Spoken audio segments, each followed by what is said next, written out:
전능하신 하나님, 예수 그리스도 부활의 기쁨을 우리에게 허락해 주시고 부활절 첫 주간 이처럼 오늘도 주님 전에 이 저녁 밝히며 나와 주님 앞에 머리 숙일 수 있도록 함께 해주셔서 감사합니다. 생명의 양식으로 함께 하시고 주 성령께서 모든 시간을 친히 주관하셔서 저희들에게는 깨달음과 기쁨과 감사의 시간이며 하나님께 영광 돌리는 이 시간 되게 하여 주옵소서. 감사드리며 예수님의 이름으로 기도드립니다. 아멘.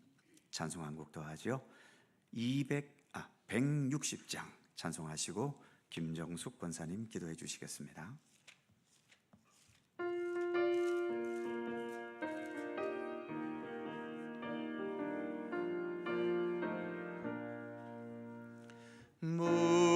무덤에 머물러 예수 내 구주 새벽 기다렸네 예수 내 주 원수를 다 이기고 무덤에서 살아나셨네 어둠을 이기시고 나와서 성도 함께 길이 다스리시네 사셨네 예수 다시 사셨네 헛되이 지키네 예수 내 구주 헛되이 봉하네 예수 내 주 원수를 다 이기고 무덤에서 살아나셨네 어둠을 이기시고 나와서 성도 함께 길이 다스리시네 사셨네 예수 다시 사셨네 거기 못 가두네 예수 내 구주 우리를 살리네 예수 내 주 원수를 다 이기고 무덤에서 살아나셨네 어둠을 이기시고 나와서 성도 함께 길이 다스리시네 사셨네 예수 다시 사셨네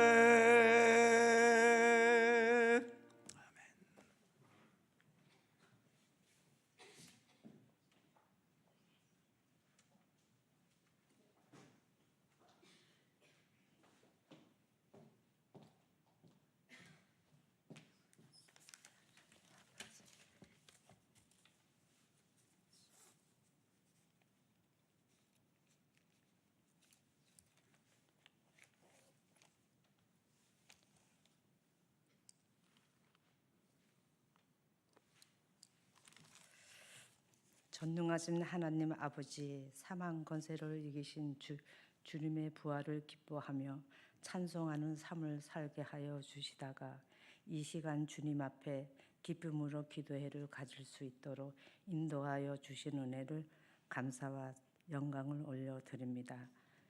돌이켜 보건대 저희 속에는 아직도 죄의 쓴뿌리들로 인해 죄를 이기지 못하는 저희들의 나약한 믿음을 불쌍히 여기시고 용서하여 주시기를 원합니다. 생명이 되신 주님, 부활의 주님을 믿고 의지함으로 날마다 죄를 이기고 부활의 주님을 증언하고 나타내기에 몸을 들여 헌신할 수 있는 저희들이 되게 하여 주시옵소서. 저희들의 가정과 생업에 부활의 기쁨으로 복된 삶의 터전이 되기를 원합니다. 언제 어디서나 주님이 살아 계심을 심령으로 느끼며 고백하는 은혜의 현장이 되게 하옵소서. 도망쳤던 제자들이 부활의 주님을 만나고는 그 기쁨의 소식을 전하기에 주저하지 않았듯이 우리 갈릴리 교회도 주님의 몸된 지체들도 주님을 담대하게 증거하게 하시옵시고 늘 기도함으로 성령의 기사와 이적을 주님의 이름으로 나타내는 교회가 되게 하옵소서. 상하고 지치고 연약한 심령들도 소망을 얻고 새 삶을 얻는 은혜의 장소가 되게 하여 주옵소서.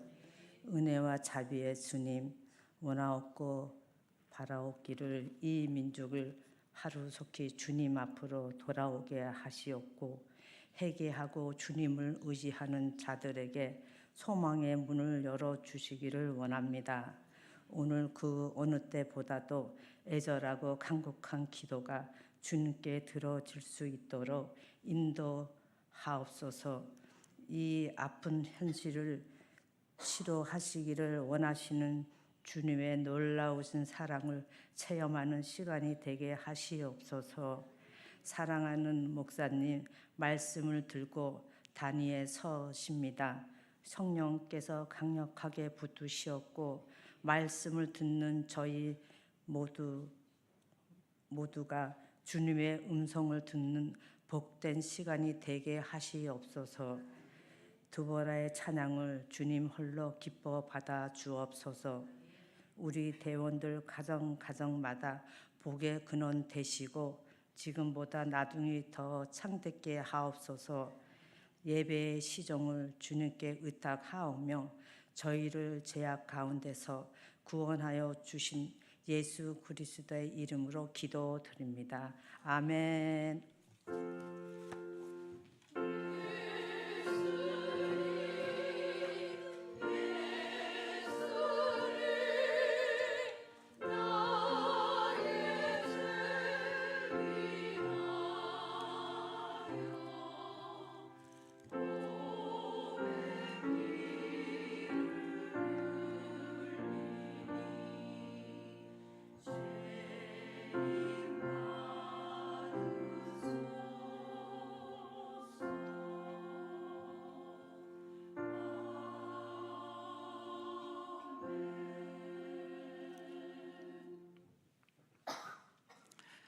성경 말씀 함께 보지요. 신약 디모데후서 3장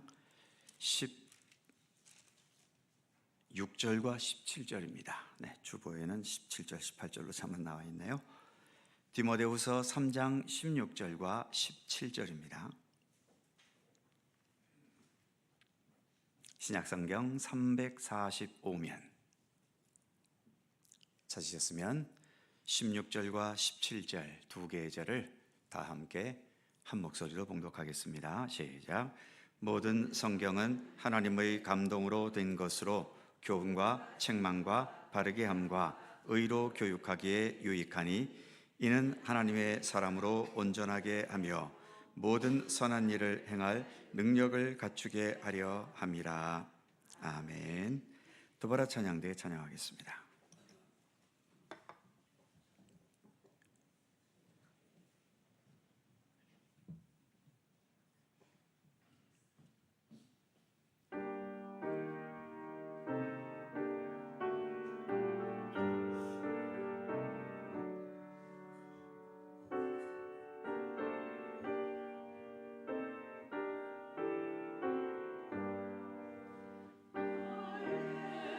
할렐루야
아멘. 감사합니다.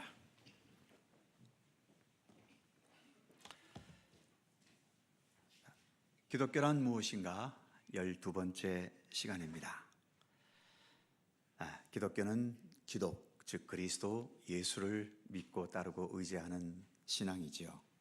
그래서 예수님이 어떤 분이셨는가? 특히 예수님의 생애에 있어서 핵심이라고 할 수 있는 십자가의 죽으심과 부활에 대한 것을 살펴보았었고요. 그리고 예수 믿는다는 게 무엇인가? 또 몇 주간에 걸쳐서 생각을 해보았습니다. 이제 오늘부터 한 두세 번 정도 성경이 무엇인가? 우리 기독교의 모든 진리를 담고 있는 성경에 대해서 함께 생각해 보려고 합니다. 자, 유인물을 먼저 보시면 첫 번째로 성경은 대단히 특별한 책입니다. 왜 특별한가? 첫 번째 특별한 이유는 가장 많은 언어로 번역되었기 때문입니다. 이 땅의 그 어떤 책도 성경책보다 많이 번역된 책이 없습니다. 그만큼 성경은 전 세계적으로 퍼졌다는 얘기이겠지요. 자, 몇 개를 살펴보면 첫 번째, 신구약 성경이 다 번역된 언어가 약 740개 언어라고 합니다. 그리고 신약 성경만 번역된 게 약 1600개의 언어, 그리고 성경 일부라도 번역된, 우리가 흔히 쪽복음이라고 말하죠. 그렇게 일부만 번역된 것도 약 3600개의 언어입니다. 도대체 이 지구상의 언어가 몇 개쯤 될까요? 아직도 성경이 번역되지 않은 언어가 3000여 개가 된다고 합니다. 그러니까 이 지구상의 언어가 한 7000개 가까이, 6000 몇백에서 거의 7000개 가까이 언어가 있는 셈인 거죠.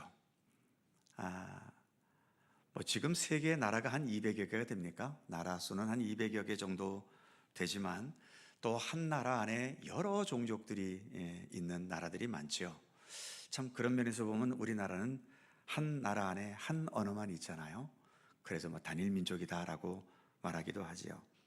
이제 앞으로 세월이 50년, 100년 흘러가면 이제 우리나라도 다민족 국가가 되어서 또 같은 민족 안에서도 서로 다른 언어를 쓰는 그런 경우가 있게 될지 모르겠습니다만, 자, 아무튼 아직도 번역되지 못한 언어가 한 3000여 개의 언어로 아직 번역되지 않았다고 합니다. 주로 이제 이 3000개의 그 언어라고 하는 것은 정말 소수 부족이지요. 심지어 어떤 부족은 단 몇십 명만 있는 그런 부족들도 있다고 합니다.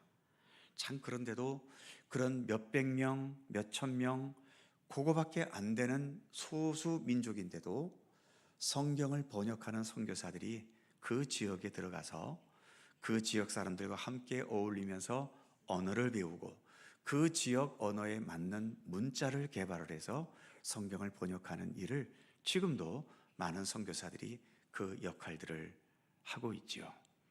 정말 이런 분들은 자기 평생 하나에 자기 어떤 한 언어권에 들어가서 그 언어로 성경을 번역해서 발간하는 것, 그게 그분의 평생 살아가는 사역으로 그렇게 삼는 분들이 아직도 많이 계심을 봅니다. 그래서 지금도 여전히 이렇게 성경이 없는 언어로 계속 성경은 번역이 돼 가고 있지요. 아무리 세상에 유명한 책도 이렇게 수백 개, 수천 개로 번역된 그런 책은 존재하지 않습니다. 그러다 보니 두 번째로 또 특별한 것은 세계 최고의 책이며 베스트셀러입니다. 책으로서는 최고의 베스트셀러지요. 지금도 매년 얼마씩 1억 권이 매년마다 성경이 성서공회를 통해서 출간이 되고 있습니다. 물론 1억 권이 다 판매되는 건 아니겠지요. 또 여러 후원자들을 통해서 성경이 없는 곳에 무료로 전달하기도 하고, 또 요즘은 많이 줄어들었습니다만 옛날에는 좀 좋은 호텔이나 이런 데에는 성경책이 항상 그 각 방마다 비치되어 있던 그런 적도 있었고요. 그래서 아무튼 지금도 이렇게 매년마다 1억 건 이상의, 전 세계적인 것을 말하는 거죠. 전 세계적으로 1억 건 이상의 책이 출간되고 판매되고 있습니다. 반면 세 번째 또 특별한 이유는 가장 많이 받아들여지고 수백 개의 언어로 번역이 됐으니까 그 번역된 나라에서는 대부분 성경을 받아들이고 있겠지요. 하지만 또 가장 많이 의심과 반대와 배척을 당하는 책이기도 합니다. 여전히 많은 나라에서 성경은 금지 서적으로 지정되어 있기도 하지요.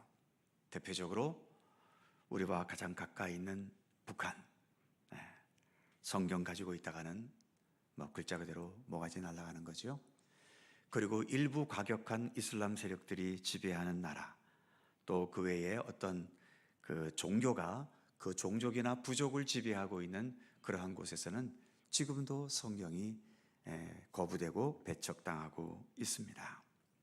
그리고 성경이 기록된 후부터 지금 이 순간까지도 성경에 대해서 성경은 거짓이다, 성경은 잘못된 거다, 성경은 하나님의 말씀이 아니다 라고 하면서 성경을 의심하고 반대하는 작업은 지금도 여전히 여러 학자들이나 또 신앙을 인정하지 않는 그런 문화권 속에서는 지금도 계속 성경이 잘못된 책이라고 하는 것을 들춰내기 위해서 지금도 노력하고 있죠. 그럼에도 그렇게 수천 년 동안 많은 위기와 또 도전과 반대와 배척을 당해왔으면서도 이처럼 성경은 발간된 이후로 지금까지 여전히 세계 모든 곳곳을 향해 퍼져가고 있고 받아들여지고 있고 또 그 성경 속의 내용에 담긴 복음의 능력을 세계 곳곳에 지금도 펼쳐가는 가운데 있습니다. 자, 그렇다면 두 번째로 성경이란 책이 과연 무엇인가? 먼저 첫 번째, 가로 1번 같이 읽어볼까요? 시작. 사람에 의해 기록되었지만 하나님의 말씀이다. 이중적인 성격이 있습니다. 하나는 성경은 하늘에서 떨어진 책은 아닙니다. 사람이 일일이 다 한자 한자 적어서 기록된 책이죠.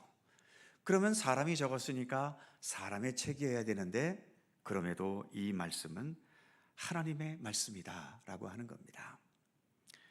바로 오늘 우리가 읽었던 본문 말씀 디모데후서 3장 16절 뭐라고 되어 있죠?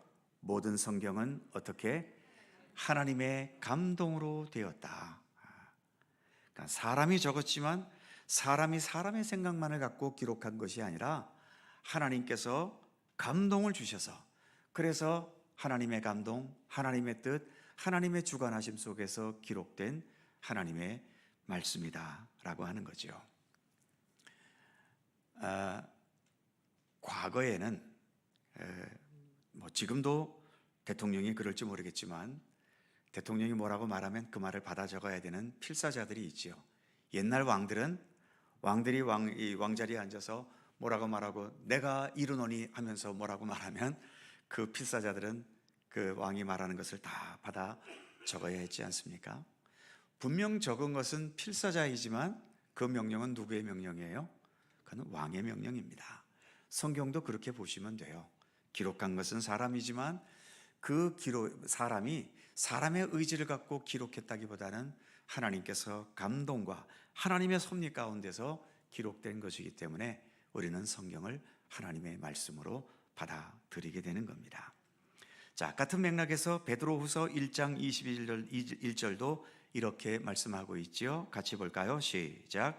사람의 뜻으로 낸 것이 아니요 오직 성령의 감동하심을 받은 사람들이 하나님께 받아 말한 것이니라. 아멘. 그렇습니다. 이처럼 사람이 썼지만 사람의 뜻으로 낸 책이 아니라 오직 성령의 감동하심을 받은 사람들이 누구로부터? 하나님께로부터 받아서 말한 것, 기록한 것이 바로 성경이라고 하는 겁니다. 그 밑에 세 번째 동그라미로 이런 말을 적어놨어요. 억지로 만든 시와 내게로 찾아와 준 시. 시 알지요? 한 송이 국화꽃을 피우기 위해 봄부터 서쪽 새는 그렇게 울었나 보다. 이런 시구절이 있지 않습니까? 그런데 시인들이 시를 쓸 때에 거기 말하는 것처럼 억지로 만들어내는 것이 있습니다. 어디서 주워 들은 몇 마디 가지고서 영감이 떠올랐다고 하면서 뭐라고 말하고 오 어쩌고 저쩌고 하면서 이제 시를 읊고 있는데 딱 들어보면 이건 억지로 만들어낸 시야.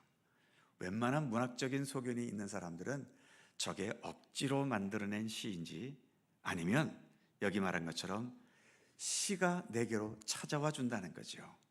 이 말을 칠레의 시인인 파블로 네루다인가요? 그런 분이 그 시에서 그렇게 말했다고 하는데 시가 내게로 찾아왔다는 겁니다. 그러니까 내가 억지로 19절을 만들어낸 것이 아니라 어떤 사물을 보거나 어떤 상황을 머릿속에 생각하고 있는데 그 상황과 그 어떤 사물에 걸쳐진 시가 어디서부턴가 내게로 들어와 내 안에 왔다는 거죠. 그래서 나는 그렇게 받은 시를 적어낸 것이 그게 시라고 하는 겁니다. 그래서 진짜 차원 높은 시는 억지로 머리를 짜내서 만들어낸 시가 아니라 내게로 찾아와 준 시를 그대로 나의 언어로 그렇게 기록한 것, 그게 진짜 수준 높은 시라고 하는 겁니다. 물론 시가 내게로 오는 것을 느껴지기 위해서는 억지로 시를 만들어내는 거기에서부터 그 시를 연습을 해야 되지요. 공부를 해야 되고 또 그래서 전전긍긍하는 가운데서 계속 시를 연구하다 보면 처음에는 내가 억지로 시를 만들어내다가 또 어떤 경우에는 또 저절로 이렇게 어떤 문장이 풀어지다가 그러다가 또 어느 순간에 한 단계 더 올라가면 정말 하늘에서 내려왔는지 땅에서 솟아났는지 어디에선가 시가 내 머릿속으로 들어오는 겁니다. 좀 더 쉽게 표현하자면 술을 가지고 표현하려니까 좀 그런데 보통 어떻습니까? 제일 먼저는 사람이 술을 먹지요. 그 다음 단계로 넘어가면 어떻게 되죠? 술이 술을 먹습니다. 거기에서 또 멈추지 않고 나가면 그 다음에는 술이 사람을 먹어버리죠. 이건 아주 안 좋은 비유인데 그렇게 생각하시면 됩니다. 그러니까 술이 사람을 먹을 때까지 가려면 어떻게 해야 되죠? 줄기차게 술을 마셔야 돼요. 그래야 사람이 술을 먹는 것에서 술이 사람을 먹는 단계로까지 가게 되는 겁니다. 시도 정말 시가 내게로 찾아오는 것을 느끼게 되려면 계속해서 고민하고 전전긍긍하고 다른 사람들의 시를 보면서 베끼기도 하고 그렇게 공부하면서 점점 그 시에 대한 깊이를 더해 가다 보면 어느 순간 정말 시가 내게로 찾아오는 그런 단계에 이르게 되는 겁니다. 왜 이 말씀을 드리냐면 하나님께서 감동을 주어서 기록했다고 그러니까 아무것도 아닌 깡통 같은 사람이 어느 날 갑자기 하나님께서 야, 너 성경 받았어. 그래갖고 갑자기 감동이 돼서 기록해갖고 성경이 된 것 아니라고 하는 얘기입니다. 적어도 이 성경 속에서 성경을 기록한 저자들은 자기 현실 속에서 또 주어진 그 어떤 나라와 민족의 현실 속에서 그 시대 속에서 하나님의 뜻을 추구했던 믿음의 사람들이고요. 그 어둠의 시대 속에서 어떻게든 하나님의 뜻대로 살아보려고 애를 썼던 그런 분들이라고 하는 거죠. 그런데 이 어두운 시대 속에 그래도 주님을 붙들고 살려고 하는데 우리가 또 연약한지라 그게 우리의 뜻대로 잘 안 되잖아요. 넘어지기도 하고 실패하기도 하고 쓰러지기도 하고 그래서 또 나는 왜 이렇게 약할까? 왜 이렇게 무너질까? 넘어질까? 또 하나님 앞에 회개하고 나에게 좀 더 힘을 주십시오. 이 시대를 내가 어떻게 살아야 되겠습니까? 이 시대를 놓고 끊임없이 씨름했던 그런 분들, 또 그것을 가지고 늘 끊임없이 주님을 향해 기도하면서 그 믿음의 어떤 그 능력이, 믿음의 힘이 단련되어진 그런 분들이 어느 순간 하나님께서 내게 말씀하시는 것을 듣게 되는 겁니다. 하나님께서 말씀하신다니까 눈만 감으면 하나님께서 얘야 이렇게 쓰거라 이렇게 해서 받아 적었다는 건 아니죠. 그 시대 속에서 정말 하나님의 마음을 가지고 또 기도하고 또 주님의 말씀을 연구하는 가운데 정말 하나님께서 감동을 통해서든 어떤 수준 높은 분은 음성도 들으셨겠지요. 그런 단계를 통해서 이렇게 말씀이 기록되어진 겁니다. 그래서 1번의 제목처럼 성경은 사람에 의해 기록되었고 그래서 그 성경마다 각자의 저자가 있지만 우리는 이 모든 것을 하나님의 말씀으로 믿고 받아들입니다. 성경 속에 들어오지 못했던 여러 다른 그 문서들도 많이 있어요. 지금도 로마 카톨릭 천주교에서는 우리가 갖고 있는 성경 외에 신구약 중간 시대에 있었던 외경이라는 것이 있습니다. 제2경전이라고 하는데 우리 기독교에서는 제2경전은 그 내용을 훑어봤을 때 이거는 시가 나를 찾아온 그런 식으로 기록된 거라기보다도 그냥 사람이 자기 생각과 어떤 자기 욕망, 자기 어떤 소원과 이러한 것에서 기록된 그런 것들이 많이 보이기 때문에 그래서 이것은 조금 우리가 경전으로 기독교 성경으로 받아들이기는 어렵다 해서 우리 기독교에서는 받아들이지 않지요. 그리고 그 외경에도 들지 못한 또 여러 문서들이 역사 속에 있습니다. 그것을 또 위경이다라고 보통 말합니다. 그래서 우리 기독교 문서 중에는 지금 우리가 가지고 있는 성경이라는 정경, 이것을 우리는 정경이라고 하지요. 그리고 이 정경 속에 들지 못하고 그러나 캐톨릭에서는 사용하고 있는 외경이라는 것이 있고 또 로마 캐톨릭에서조차도 천주교에서조차도 이건 아니다 싶어서 인정하지 않는 책들이 위경이라고 하는 책들이 있다라고 하는 겁니다. 그래서 이 성경은 사람에 의해 기록된 것 속에서 오랜 세월 동안 여러 내용들을 읽어보고 연구해보고 또 그 이런저런 것들을 비교해 보면서 지금 우리가 가지고 있는 이 성경은 정확무오한 하나님의 말씀이다라는 것을 우리가 인정하면서 이 성경책이 우리에게 기독교의 경전으로 주어지게 된 것입니다.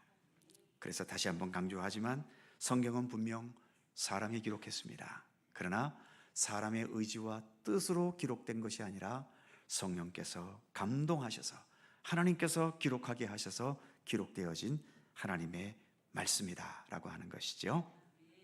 그 다음 두 번째로 넘어가 보면 성경엔 다양한 형태와 다양한 형식이 있습니다. 성경을 크게 둘로 나누면 구약과 신약 둘로 나누게 되죠.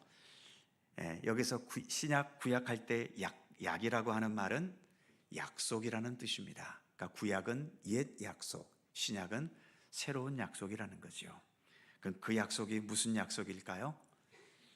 구약은 예수 그리스도께서 이 땅에 오실 것이라는 약속이고 신약에서의 약속은 먼저 구약의 약속대로 예수님께서 오셨다는 사실을 말하고 있고 그 예수님께서 세상 끝날 다시 오실 거라는 약속이 담겨져 있지요. 그래서 이렇게 성경은 약속을 중심으로 기록되어 있고 그래서 신약, 구약 이렇게 말합니다. 2번의 제목에 있는 것처럼 구약은 39권으로 되어 있고 신약은 27권으로 되어져 있지요.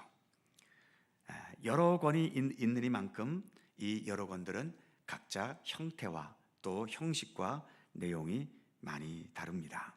먼저 첫 번째로 구약을 보면 구약은 크게 율법서, 역사서, 시가서, 예언서 이렇게 크게 네 가지로 분류합니다. 율법서는 글자 그대로 창세기서부터 출애굽기, 레위기, 민수기, 신명기까지 주로 모세의 율법이 기록되어 있는 책들이지요. 법이니까 법은 재밌습니까? 재미가 없습니다. 앞부분 창세기나 좀 옛날 얘기가 많이 담겨져 있어서 창세기와 출애굽기 전반부까지는 그래도 어떤 역사 속에 있는 이야기이기 때문에 읽을 재미가 있지만 이제 출애굽기 후반부부터 레위기, 민수기, 신명기까지 다 율법의 내용이어서 내용은 상당히 좀 재미가 없지요. 반면 이제 여호수아서부터 시작해서 여호수아, 사사기, 룻기, 사무엘 상하, 역대 상하, 에스라, 느헤미야, 에스더서까지 이것을 역사서라고 하지요.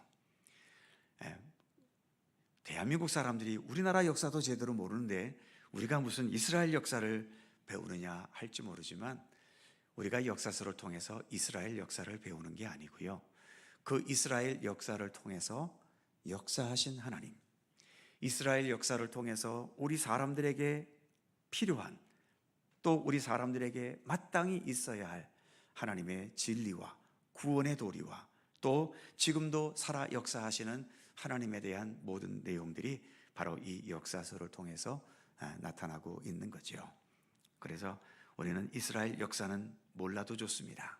그 역사 속에서 행하시고 말씀하시고 나타내시고 역사하신 그 하나님을 우리가 보고 배우는 거죠. 그 다음에 시가서라는 것이 있습니다. 시가서라는 것은, 시라는 것은 글자 그대로 시, 가라는 것은 노래지요. 그래서 가장 대표적인 것은 시편이지요. 시편은 제목처럼 여러 믿음의 시들이, 찬송들이 기록되어 있는 책이고요. 그리고 또 아가서라고 하는 책도 한 여인을 향한 솔로몬의 어떤 그 노래를 담고 있는 책이기도 합니다. 반면 시가서 중에는 가로 안에 있는 것처럼 지혜서라는 것이 있습니다. 우리가 이 땅을 살아가면서 그리고 하나님의 뜻을 깨닫는 데 있어서 필요한 지혜들, 이 지혜들에 대해서 말해주고 있는 책들이 있죠. 욥기, 그리고 특별히 지혜 문서의 대표적인 것은 잠언이라는 성경이 있습니다. 그래서 잠언, 전도서 이런 책들이 이제 지혜서라고 할 수 있는 거죠. 그 다음에 마지막으로 구약의 예언서라는 것이 있습니다. 이 예언서는 미래를 예측하는 그런 예언이 아니라 선지자들, 즉 하나님의 말씀을 받아서 그 시대에 외쳤던, 그래서 이 예언서는 그 예언의 말씀이 선포되었던 시대가 있습니다. 그 시대의 역사적인 배경과 분위기가 있지요. 그래서 그 시대를 향해서 하나님께서 선지자들을 통해서 주신 말씀이 예언입니다.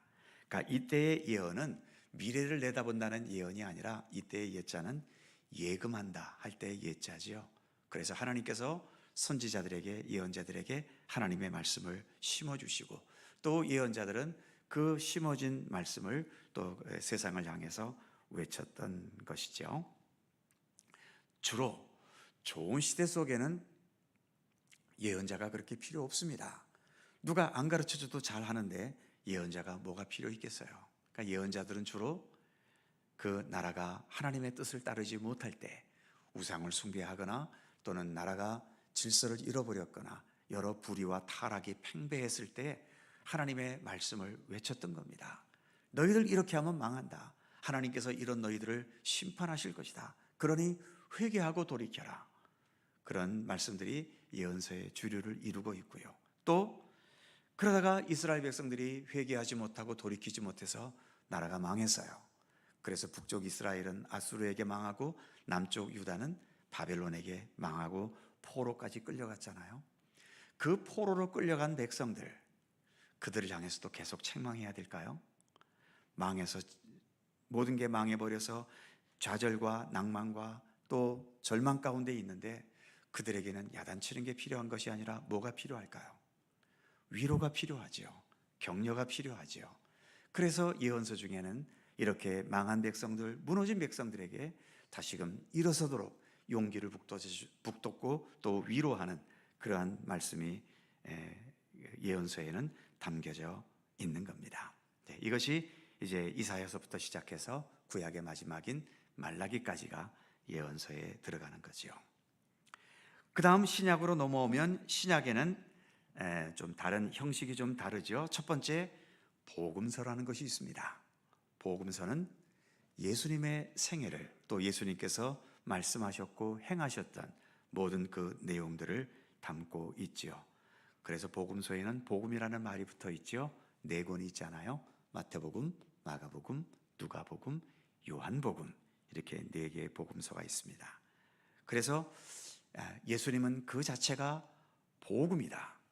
어둠의 죄악 가운데 절망과 죽음 가운데 빠져 있는 우리들을 구원하시고 참된 하나님 나라 백성이 되게 하셔서 또 하나님의 나라를 우리 가운데 이루어 가시는 그 예수님, 그 예수님이라는 그분 자체가 우리에게 복된 소식이 아니겠는가.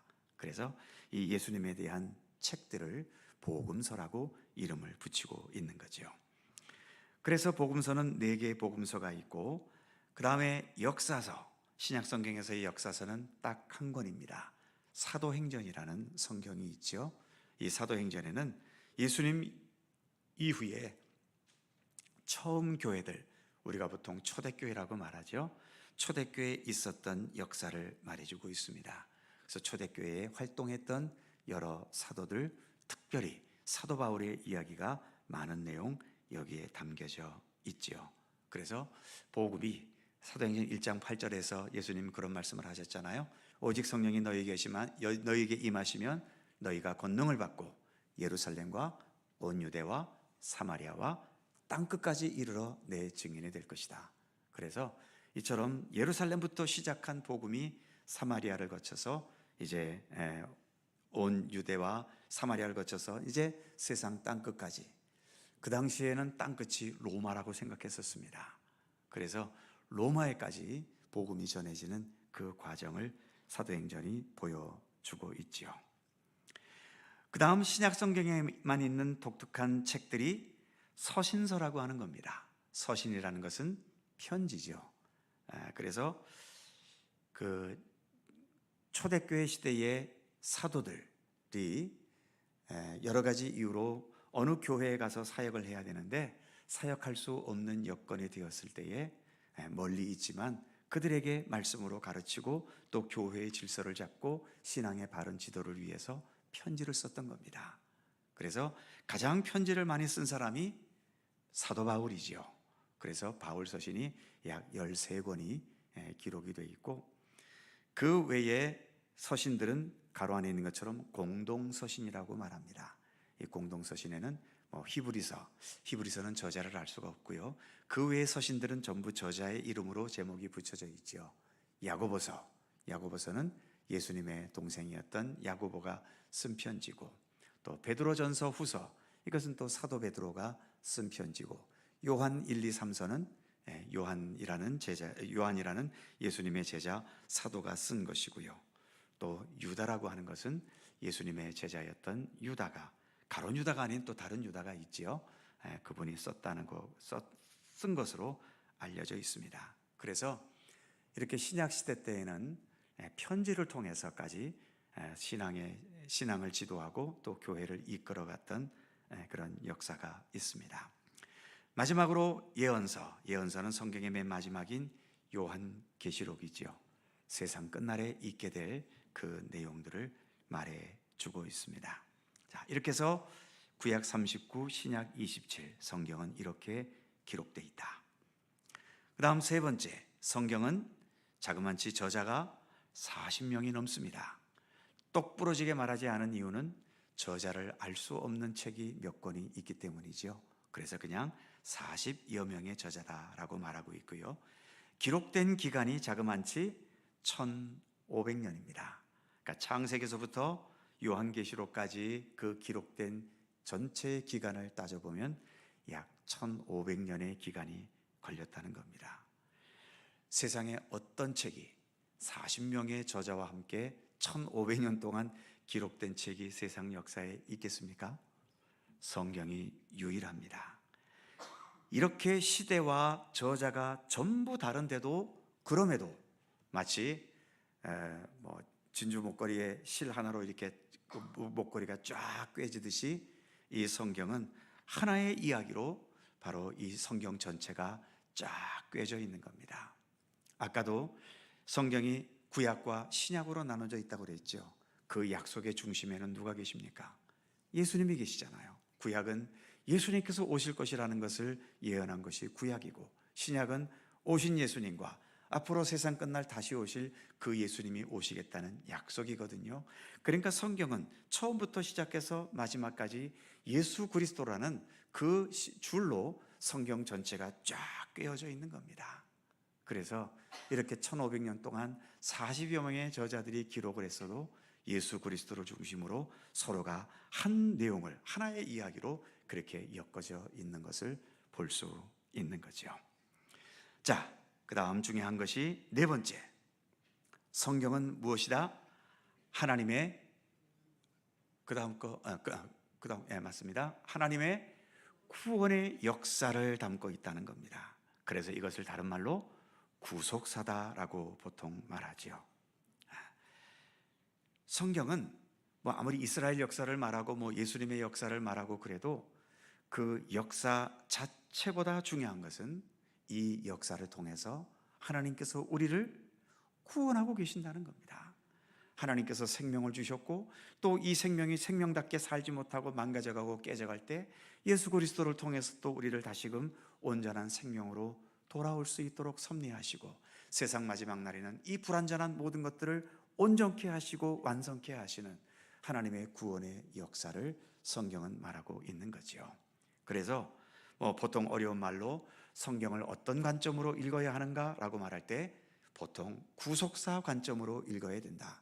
이 말은 무슨 뜻인가 하면 성경은 이처럼 하나님께서 우리를 구원하시려는 온전한 생명, 온전한 삶, 생명다운 생명, 사람다운 사람, 진정한 하나님의 사람으로서의 삶을 살아가게 하기 위해서 그런 온전한 구원의 역사를 보여주는 책이기 때문에 이와 같이 구속사의 관점으로 읽어야 된다라고 하는 겁니다.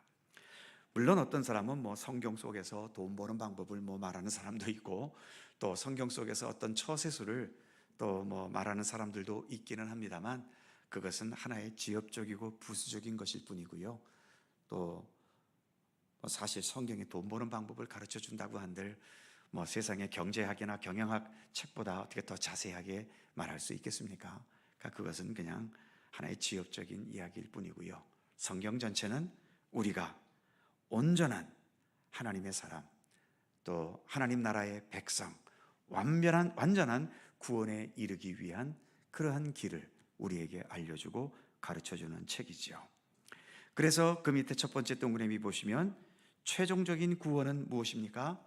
하나님의 나라지요. 하나님의 온전하신 통치. 그래서 늘 강조하지만 우리가 매번마다 하는 주기도문에서도 하늘에 계신 우리 아버지의 이름을 거룩하게 하시며 그 다음이 뭐지요? 아버지의 나라가 오게 하시며 아버지의 나라가 온다는 것이 바로 우리의 구원이 완성되는 것을 말하는 겁니다.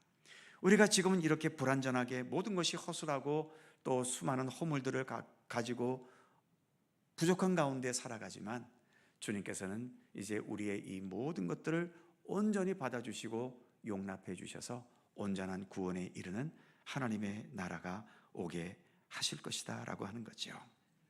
그리고 좀 더 구체적으로 두 번째 동그라미 보시면 하나님과 인간 그리고 인간과 인간의 관계 회복을 허락하신다는 겁니다.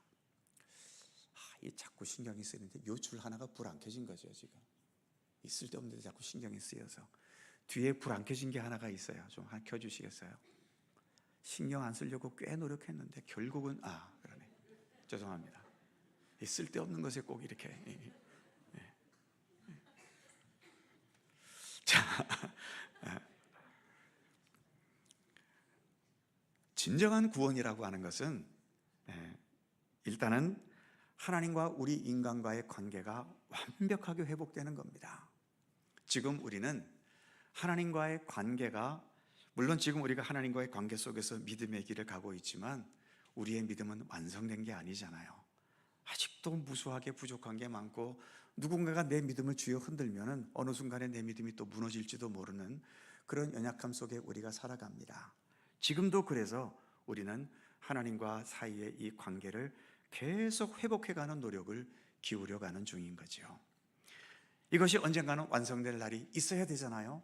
완성되지 못한다면 우리가 지금 기울이는 노력은 다 헛된 것 아닙니까? 그래서 주님께서는 주님 다시 오시는 날을 두신 겁니다. 우리의 이 모든 것이 완성되는 그 역사의 마지막 날이 있다는 것을 우리 기독교는 믿고 있지요. 그래서 하나님은 지금도 우리와의 관계를 계속 회복해가고 계시고 그 하나님과의 관계를 회복해가는 과정 중에 부수적으로 우리 인간과의 관계도 함께 회복돼 가야 하는 겁니다. 그래서 성경은 우리가 하나님과의 이 관계를 어떻게 회복해 갈 것인가라는 이 하나님과의 종적인 관계도 우리에게 말씀하고 계시지만 그런 하나님과의 관계로 회복해 가면서 우리가 인간과 인간들 사이에서의 이 관계도 어떻게 회복해야 될 것인가 그것을 우리에게 교훈해 주고 있죠. 그래서 예수님께서 십계명을 두 마디로 요약하실 때 어떻게 요약하셨습니까? 먼저는 내 마음을 다하고 뜻을 다하고 성품을 다하여 주 너의 하나님을 사랑하라 하는 것이요, 둘째는 이것이니 내 이웃을 내 몸과 같이 사랑하라. 그래서 십계명이라고 하는 것도, 또 십계명을 비롯한 성경의 모든 말씀도 한쪽으로는 우리가 하나님을 사랑함으로써 하나님과의 관계가 회복되고, 내 이웃을 내 몸과 같이 사랑하면서 이웃과의 관계도 회복하고, 이것이 우리 기독교가 추구하는 중심이다라고 하는 것을 우리가 이해해야 되겠고, 성경은 바로 이러한 내용들을 담고 있다는 것입니다. 마지막 다섯 번째 내용, 첫 번째 구약은 아까 말씀드린 것처럼 이스라엘 민족의 역사를 통한 하나님의 구원의 약속이 담겨져 있고요, 메시아 즉 예수 그리스도께서 오실 것이라는 예언과 그것에 대한 기다림을 구약은 말하고 있습니다. 신약은 예수님의 삶, 이 땅에 오신 예수님의 삶과 죽음과 부활을 증거하고 있지요. 그리고 사도행전을 통해서 초대교회 역사를 말하고 있고, 그리고 신약 성경의 궁극적인 것은 이제 이 모든 역사를 완성하시기 위해서, 그리고 하나님의 나라를 온전하게 이루시기 위해서 예수님께서 다시 오실 것이라는 약속이 신약 성경에 담겨져 있습니다. 자, 오늘은 여기까지 진행하고요, 또 몇 주 더 성경에 대한 내용을 살펴보도록 하겠습니다. 자, 시간이 좀 지났기 때문에 제가 기도하겠습니다. 기도하지요. 거룩하신 하나님, 오늘 성경에 대한 내용을 우리가 함께 살펴보았습니다. 사람이 기록한 것이지만 이 모든 것들은 하나님의 섭리에 의해 기록된 것이기에 우리는 이 말씀이 하나님의 말씀이라고 믿고 받아들이며 고백합니다. 하나님, 말씀을 더 가까이 대하면서 주님의 뜻을 깨닫게 하시고, 또 우리 가운데 역사하시는 주님의 손길도 우리가 말씀을 통해서 깨닫게 하시고, 이 어둡고 험한 세상을 살아가면서 더 바르고 진실한 하나님의 백성으로서의 삶을 이 말씀을 통해서 더욱더 깨우쳐 갈 수 있도록 우리 가운데 함께하여 주시옵소서. 오늘도 이 저녁 시간까지 함께한 우리 모두에게 주의 크신 평강과 은총이 함께하시기를 원하옵고 예수님의 이름으로 기도하옵나이다. 아멘. 자, 서로 살펴보시면서 사랑의 인사 함께 잠시 나누시죠.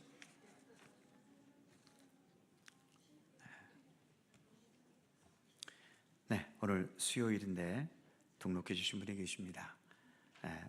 직장 관계로 수요일밖에 오실 수 없어서 오늘 이렇게 함께 오셨습니다. 우리 엄기원 성도님, 네, 우리 함께 박수로 환영해 주시기 바랍니다.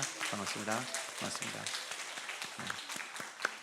네, 남정아 집사님께서 인도해 주셨습니다. 예배가 마치고 맞은편 새가족실에 잠시만 들려주시기 바랍니다. 그의 모든 교회 사항들은 주보를 참조하시기 바랍니다. 200장 찬송하겠습니다.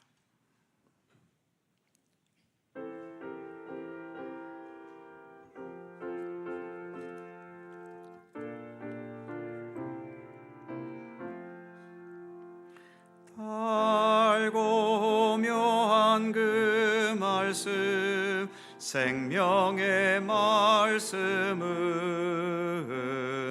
귀한 그 말씀 진실로 생명의 말씀이 나의 길과 믿음 밝히 보여주니 아름답고 귀한 말씀 생명샘이로다. 아름답고 귀한 말씀 생명샘이로다. 귀한 주님의 말씀은 내 노래 되도다. 모든 사람을 살리는 생명의 말씀을 값도 없이 받아 생명길을 가니 아름답고 귀한 말씀 생명샘이로다.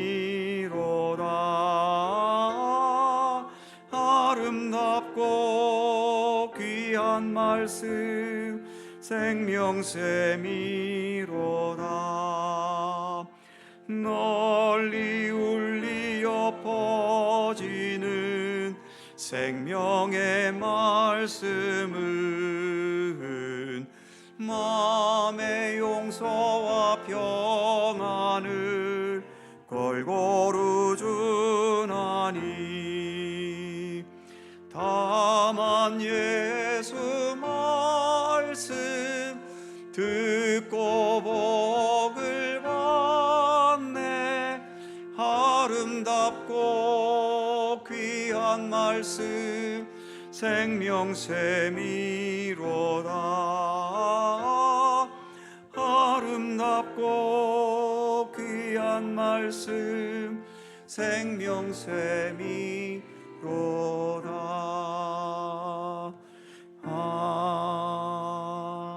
아멘. 내일 10시부터 우리 교회에서 속초 강릉 지역 연합 지역회가 있습니다. 위에서 기도해 주시고 또 많이 협력해 주시기를 부탁드립니다. 주님 가르쳐 주신 기도하겠습니다. 하늘에 계신 우리 아버지, 아버지의 이름을 거룩하게 하시며 아버지의 나라가 오게 하시며 아버지의 뜻이 하늘에서와 같이 땅에서도 이루어지게 하소서. 오늘 우리에게 일용할 양식을 주시고 우리가 우리에게 잘못한 사람을 용서하여 준 것 같이 우리 죄를 용서하여 주시고 우리를 시험에 빠지지 않게 하시고 악에서 구하소서. 나라와 권능과 영광이 영원히 아버지의 것입니다. 아멘.